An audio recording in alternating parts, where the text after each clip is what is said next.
Hello everyone, this is your educator Aisha Rashid. Today in this session we are going to learn about punctuation mark. What is punctuation mark? It adds clarity to the sentence. For example, there are two sentences given to you. Let's eat grandpa and let's eat grandpa. Is there any difference? Yes, there is a difference between these two sentences. They both have the different meanings and how the meaning has got changed just by adding comma. In first sentence, it is telling let's eat grandpa. For example, I am telling my brother, चलो आओ भाई grandpa को खाते हैं. But in other sentence, let's eat grandpa. यहाँ पर हम grandpa से बोल रहे हैं चलिए grandpa हम लोग खाते हैं. Let's eat फिर pause grandpa. Grandpa चलिए खाते हैं. In the first sentence it is telling let's eat grandpa.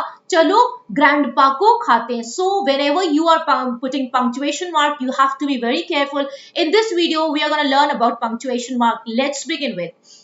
First one is called as full stop, or you can say this as period.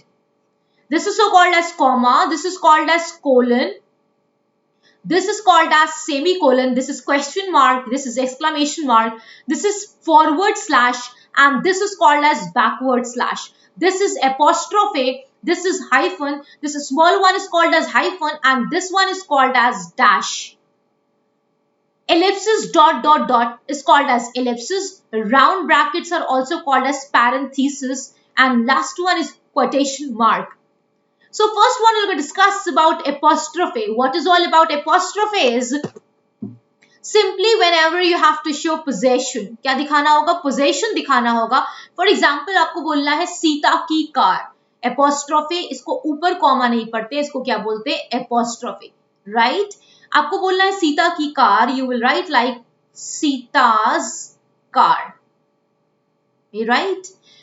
It is used to show the possessive case, और इसका इस्तेमाल करते हैं to show contraction. For example, you have to write cannot. So how you are going to write it? So you will going to write it like can't. Okay. So you are going to write it. So you whenever you have to make a contraction form, you have to write in contracted way. Then how you are going to write it? Put apostrophe. Let's go ahead and discuss with what is ellipsis.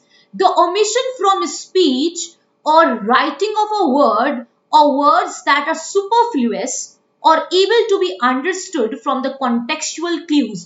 जैसे for example 0, 2, 4, 6, 8, 10. So आपको पता है कि ये यहाँ पर आएगा, तो जहां पर आपको दोबारा से बार बार करके लिखना नहीं पड़े, आपको पता होता है कि इसके आगे dot dot dot, you are understood कि यहाँ पर इसके बाद ये आना चाहिए.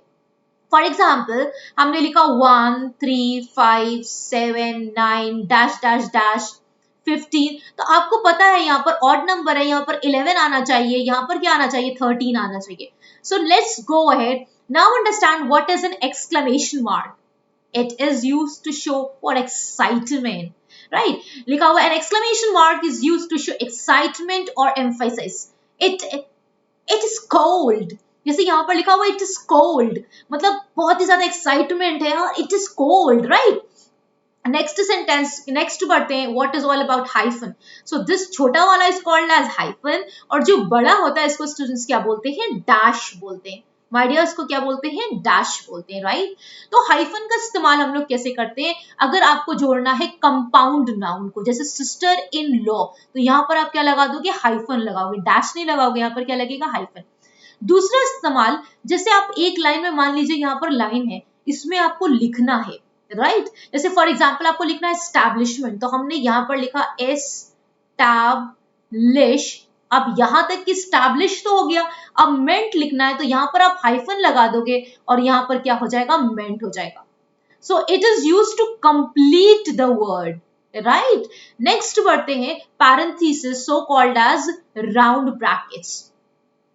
पैरेंथेसिस को क्यों लगाया जाता है? कोई भी सेंटेंस आप लिख रहे हो और आपको बीच में पैरेंथेसिस लगा दिया है, आपने राउंड ब्रैकेट्स लगा दिए. जैसे यहाँ पर लिखा हुआ टू ब्रदर्स. अब ब्रदर्स अगर हमने यहाँ पर हटा भी दिया तो इससे सेंटेंस पर कोई भी प्रभाव नहीं पड़ेगा. पैरेंथेसिस लगा के आप एडिशनल इंफॉर्मेशन देते हो.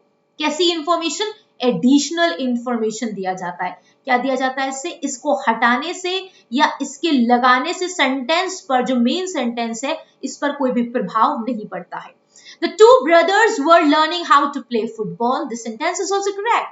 अगर आपने लिखा the two brothers, in brothers का नाम भी लिख दिया है, क्या है, Avinash and Kishan were learning how to play football. So parentheses are used to give additional information.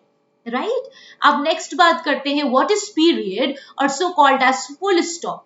जब कोई भी सेंटेंस, जब कोई भी वाक्य कंप्लीट हो जाता है, उसके बाद आप लोग क्या लगाते हैं, फुल स्टॉप का इस्तेमाल करते हैं। Got it. नेक्स्ट आगे बढ़ते हैं, सेमीकोलन की बात करते हैं। सेमीकोलन का काम होता है, ये कंपाउंड सेंटेंसेस को जोड़ता है। कंपाउंड सेंटेंसेस को क्या करता है, जोड़ता है। व्हाट इज कंपाउंड सेंटेंसेस, दो इंडिपेंडेंट, दो क्लॉजेस को जोड़ता है। क्या करता है, दो क्लॉजेस को जोड़ता है। ये एक क्लॉज लिखी हुई है और एक ये क्लॉज लिखी हुई है, इन दोनों क्लॉज को ये सेमीकोलन क्या करेगा, कनेक्ट करेगा। ये एक दूसरे से क्या होंगी, ये एक दूसरे से क्या होंगी, कनेक्टेड होंगी। इन दोनों को मिला के एक सेंटेंस बन रहा होगा। जैसे for example, class was cancelled today, यहां पर हमने सेमीकोलन लगा दिया, क्यों, सेमिथ वॉज होम सिक, वो क्या हो गए थे, बीमार हो गए थे। तो क्लास वॉज कैंसल्ड टुडे, ये पूरा के पूरा एक सेंटेंस है। ये लिखी हुई है पहली क्लॉज और ये क्या लिखी हुई है, दूसरी क्लॉज। इन दोनों क्लॉजेस को हम किससे कनेक्ट कर देंगे, यहां पर सेमीकोलन से कनेक्ट कर दिया जाएगा।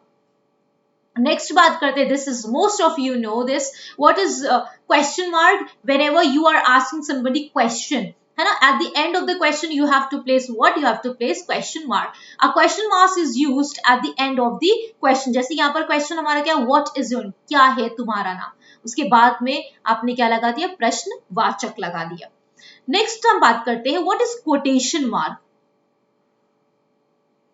Quotation mark are used at the beginning and end of a phrase to show that it is being written exactly as it was originally said or written.